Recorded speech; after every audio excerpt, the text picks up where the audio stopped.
Hello everyone, it's Old Guardian here. Hearthstone's Fractured in Alterac Valley expansion reveal season is underway, and I have to say that this expansion looks like it's going to be nuts. The power level of many of these cards is just totally insane, and what the meta looks like, I believe the meta is going to look fairly mid-rangey. I don't think a pure control can stand a chance. But so far many of the cards that we have seen are a little bit slower than they have been previously. And we even have Celestial on record saying that they are aiming for a slightly slower meta. One thing that I'm always concerned about is budget players, and many of these super powerful cards are legendary cards, so I do worry about what is the budget viability in the next expansion. But obviously, once it comes, I will try to build the best budget decks. We'll see if it can even be done anymore with the quest lines still in the meta and now the hero cards coming, and there's just so much power in these more expensive cards. But on the bright side, if you're able to get some of these more expensive cards, they are going to be pretty sweet. So let's take a look at the reveals from the past couple of days. First of all, we have some neutral tools that could even go into control decks, if control decks are a thing. So these are probably the most control-ish cards that we'll see play during Fractured in Alterac Valley. Because we have the return of Defile with Spammy Arcanist, a 5-mana 3/4 minion with Battlecry, deal 1 damage to all other minions if any die, repeat this.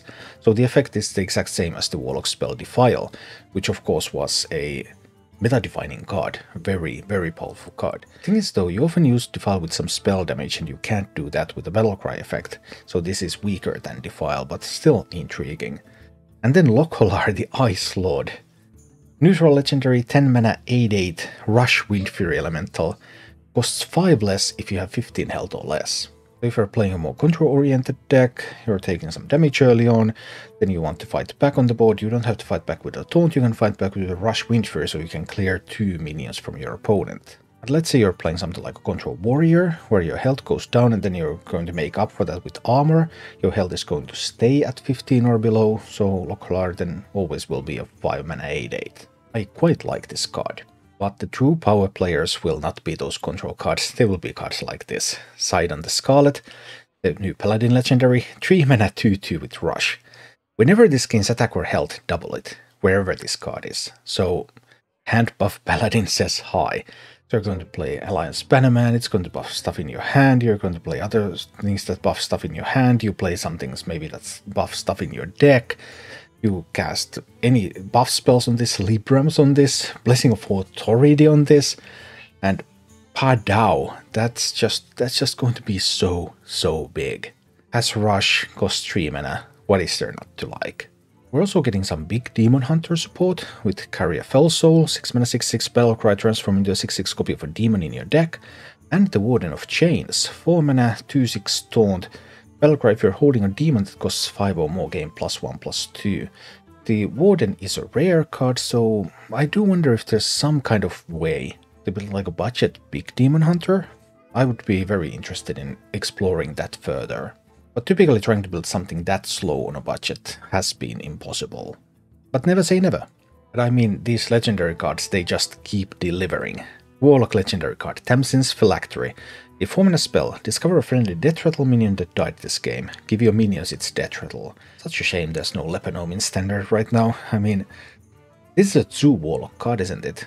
You have some stuff with death rattles, preferably something that would be influential, especially when repeated over and over again. You flood the board, you give everything that death rattle, and padao.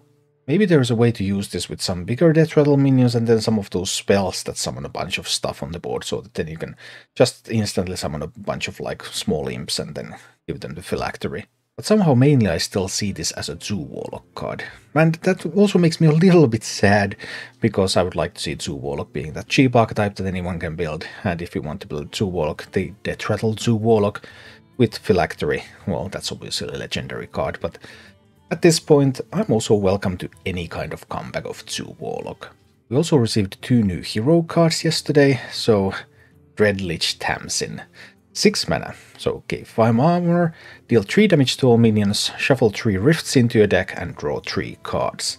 And the rifts are cards that summon 3/3 demons when drawn and then draw you another card.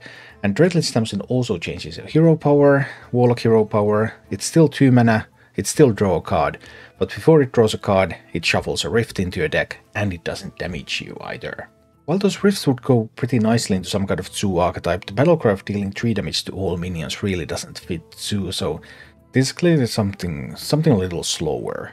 It removes the damage aspect of your hero power, so there is some anti-synergy with the Warlock quest, but it's not completely impossible to use this together with the quests still. After all, it draws stuff, it removes stuff from the board, so very control style Warlock card.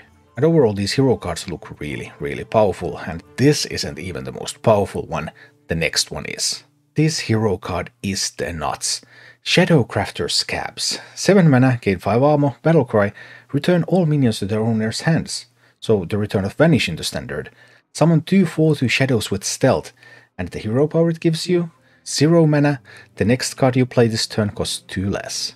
Yep, that's like a preparation as your hero power. After doing Vanish and summoning shadows with stealth, like, I can't really imagine a rogue deck that wouldn't run this. Like, you could run this in Quest Rogue, you could run this in, like, Poison Rogue. Like, what is the rogue deck that wouldn't want this card?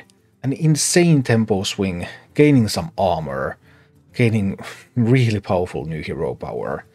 This card, this is really strong. And the power level of these hero cards really makes me worried as well, because, like, who draws their hero card first? With quest lines, well, you're guaranteed to start with the quest line, so quest line deck versus quest line deck. It's an even game. Both will have access to the quest line, then it's just a matter of who plays it better, maybe. Okay, sometimes it's also a matter of who draws the cards to actually complete the quest line, but be that as it may. But with these ones, like, you drew your Scabbs, I didn't draw my Scabbs. I guess I die. As always, when there's really powerful cards around, it's that mixture of fear of what's going to happen and the excitement of actually getting to play it yourself. But whatever happens, the power level of Fractured in Alterac Valley seems to be very high, and yeah, these are going to be meta-defining cards. Thank you for watching. If you enjoyed the content, please click the like button, subscribe to my channel, and check out my Twitch channel.